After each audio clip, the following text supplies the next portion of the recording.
Parlant, alors, as-tu des vœux pour le 100e anniversaire de ma tante Milia? D'abord, je suis sûr que nous autres, on ne verra jamais le 100 ans. C'est rare. Je ne sais pas c'est quoi le pourcentage de population qui vit jusqu'à 100 ans, mais ça doit être un chiffre relativement surprenant. C'est un bon anniversaire. Puis, au moins, vous êtes en bonne santé. Un peu dur de la feuille, peut-être. Parle plus fort, là. Je ne parlerai pas plus fort parce qu'ils vont vous le répéter. Puis j'espère bien que notre mère va se rendre aussi jusqu'à 100 ans. C'est sûr qu'il faut qu'elle prenne ses médicaments.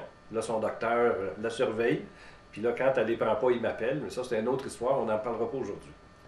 Alors, mes meilleurs vœux. Puis, malgré tout, on va essayer de battre votre record, mais je ne suis pas certain qu'on va être capable. Bonjour, je suis Marc Charbonneau, le petit-fils d'Elisabeth. J'aimerais vous souhaiter un joyeux 100e anniversaire. Peut-être aussi la chance de pouvoir vous revoir une prochaine fois. C'est la fête à ma tante Milia pour ses 100 ans la semaine prochaine. Est-ce que tu veux lui soumettre ou transmettre des bons souhaits verbaux? Des vœux de longue vie. Est-ce que ma tante Milia, c'est Berthe et Blanche et la Blanche de Berthe et Blanche? Oui, oui, mais on a fini nos enquêtes, là. OK. Est-ce que c'est une personne grippette? Ah, ça oui. Ah oui? Combien grippette sur une échelle de 1 à 10?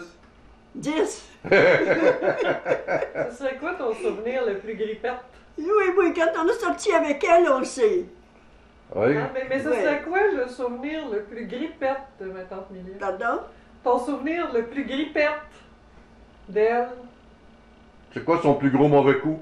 Il y en a trop, je pourrais pas le dire. Ben, juste une coupe. À chaque jour, chaque mardi, il y en avait toujours une nouvelle. Une nouvelle. Une nouvelle, une Épisode? nouvelle grippette. Ah oui, qu'est-ce qu'elle faisait? Ah oui.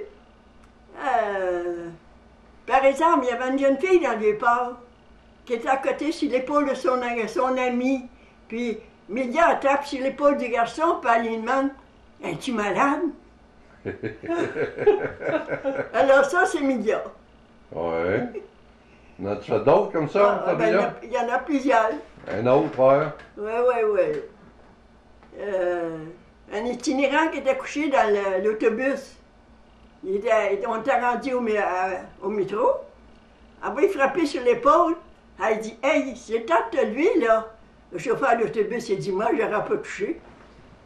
Emilia l'avait fait. Est-ce que c'était la chanson que tu as dit? Non, La chanson de ma tante Milia? je suis Zozo par mes actions comiques. J'ai fait parler de moi depuis 11 ans. Oui. Je suis Zozo par mes actions comiques. J'ai fait parler de moi depuis 11 ans. Ça, c'était... Elle chantait ça quand? Média, c'est ça, elle avait chanté ça, puis ils l'ont taquiné toute sa vie avec ça. Elle l'avait chanté quand elle était jeune? Elle était jeune, oui. Puis, c'était le va-t'en chercher de l'eau pour ton père qui est bien malade là-bas dans son petit pot, ou quelque chose comme ça, là.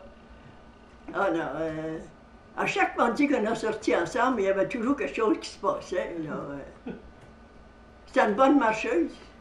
On partait d'Atwater jusqu'à Folum à pied. Ouais. Elle marchait. À ses talons hauts, elle. Mais quand t'étais petite, étais-tu une patineuse? Étais-tu sportive? Oui, elle a beaucoup patiné. Mena aussi. Margot, elle patinait pas trop bien, mais Mia et Mena, ils ont bien patiné. Où est-ce qu'il patinait? C'est ça, ils nous ont donné le patin. Et à quel endroit il patinait? J'étais sur Rouen. Ils ont commencé, oui, parce que c'est là que Mia m'a emmené patiner pour la première fois avec des patins à 4 lames, là. Puis je suis tombée en plein sur le nez, alors là, j'ai pu embarquer. J'avais 4 ans, 5 ans. Il y avait une fête à la maison sur Rouen, puis ils l'ont fait chanter. Puis elle chante mal à part de ça. Je sais pas, ils l'ont toujours taquiné. Je sais pas s'ils l'appelaient Godelu, en tout cas, ils l'ont toujours taquiné avec cette chanson-là. Donc, c'est une chanson qu'elle a chantée quand elle était toute jeune. 15-16 ans. Oh, quand même, Ouais. adolescente. Là. À cause des beurrés d'une glace, elle est restée à la maison. Oui, oui. Elle puis Nini. Parce que Margot, Mena et Petit Joe, ils ont parti au couvent de Saint-Ursule. Et À ce moment-là, est-ce qu'elle était à l'école? Qui? Milia? Oui, elle est à l'école. Où? Je ne sais pas si l'école Saint-Anselme était construite dans le temps, je ne sais pas. OK. Peut-être. Probablement. Peut-être à l'école Saint-Anselme. Mais Milia, ils ont commencé à travailler dans les claques, les autres. Où? Dominion Robert, Milia puis Limenia. Dans Hochelaga Maisonneuve, ça? C'est Notre-Dame. Dans l'Est? Ben oui. Pas loin de John Molson. Oui. Dominion aux claques. OK. Bon. On la taquinait parce qu'elle mettait la colle après les claques. Ouais. Puis quand elle arrivait pour beurrer de melasse, t'envoyais à faire. Elle mangeait ça tous les jours, une beurrée de melasse. Avec la technique des claques. Ah oui, elle avait le tout. Ouais. Ah, fait que, Est-ce qu'elle a travaillé tout le temps? Pas tout le Non. temps dans l'industrie. après ça, Milia et Mena, ils ont travaillé. Quand Dominion Robert a fermé, Milia a travaillé à Saint-Jérôme pendant quelque temps. Mais après ça, quand elle est revenue, elle a travaillé à Montréal Lithographie. C'est là qu'elle a fait couper son doigt. OK. À Saint-Jérôme, elle faisait quoi? À Saint-Jérôme, c'était quoi son travail? Les Dominion Robert, Ah, la même compagnie? même compagnie. Toujours des claques? Non, oui. Ben peut-être. Là, elle était. Je sais qu'à Montréal, elle était contre-maîtresse. OK. Là-bas, à Saint-Jérôme, je ne sais pas si elle était contre-maîtresse, là. Elle restait en pension chez une madame. Où est-ce qu'elle a rencontré mon oncle Lucien? Lucien? Oui. Mais il restait sur Logan. Ah, Il ne voulait pas se marier parce qu'il gardait son père, qui était malade. ouais. Alors, c'était un vieux garçon. Puis elle, ça faisait 10 ans qu'elle sortait avec M. Duval. Combien d'années, toutes les deux, vous avez fait la Catherine ensemble? Ah, pas mal longtemps. Combien d'années? 15 ans? Je ne sais pas quand j'ai commencé, à quel propos que j'ai commencé à faire ça avec elle, là. Peut-être quand elle a pu eu ses enfants à la maison. Ah, peut-être. Elle voulait Peut-être. faire son tour puis vous partir. Oh non, ouais, quand j'ai commencé à sortir avec elle, oui, le mardi. C'est ça que tu disais. Vous partiez de la rue Follum. Pardon? Vous partiez de la rue Follum, puis vous marchiez jusqu'à... Elle prenait l'autobus, de puis là, elle me Laurier. téléphonait, puis quand elle arrivait, elle partenait. Moi, je l'attendais l'autobus, puis je prenais l'autobus, puis elle était dedans. Puis là, quand j'arrivais dans l'autobus, je voyais toutes les têtes qui se regardaient, puis qui se relevaient, puis qui me regardaient, parce que je savais qu'elle avait parlé. Alors là, ils savaient toute ma vie, là. Puis là, quand je rentrais dans l'autobus, tu voyais toutes les têtes qui se levaient, puis ils me regardaient. Puis après mon opération, je prends l'autobus Ontario avec elle pour aller chez Atwater. Puis là, le chauffeur, il fallait retourner, puis je tourne à Atwater. Mais là, elle criait « Arrêtez, arrêtez, là, elle vient d'être opérée, puis c'est là, il faut qu'elle descende, là. » Elle voulait qu'il arrête en plein milieu des blocs pour me faire descendre, parce que j'avais été opérée. J'ai dit au chauffeur, j'ai dit « Non, non, non. » Quand elle était allée pour passer son premier examen en vue d'avoir un appareil auditif, une prothèse auditive, Ah oui. Elle avait écouté tout que moi j'ai passé. J'ai dit, je vais passer avant toi. Elle avait tout écouté.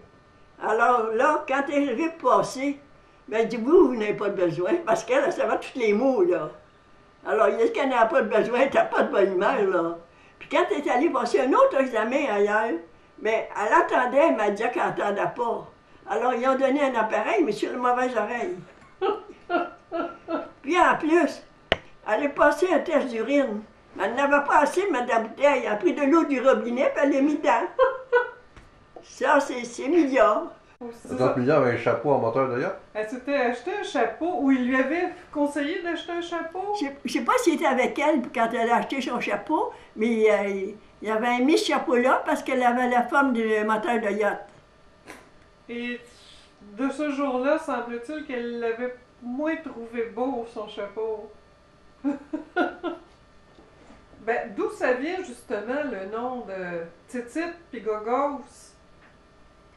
Parce que Milia est petite, puis l'autre est grosse. Mais c'est venu quand elles étaient Avec enfants. la plaque gogos, puis la petite. Mais à quel moment ça a commencé, cette désignation-là? Probablement parce que les autres enfants, ils n'étaient pas capables de dire ça franc. Alors, il appelait Titite, Puis la grosse gauche. Gauche, petite île. Bébête.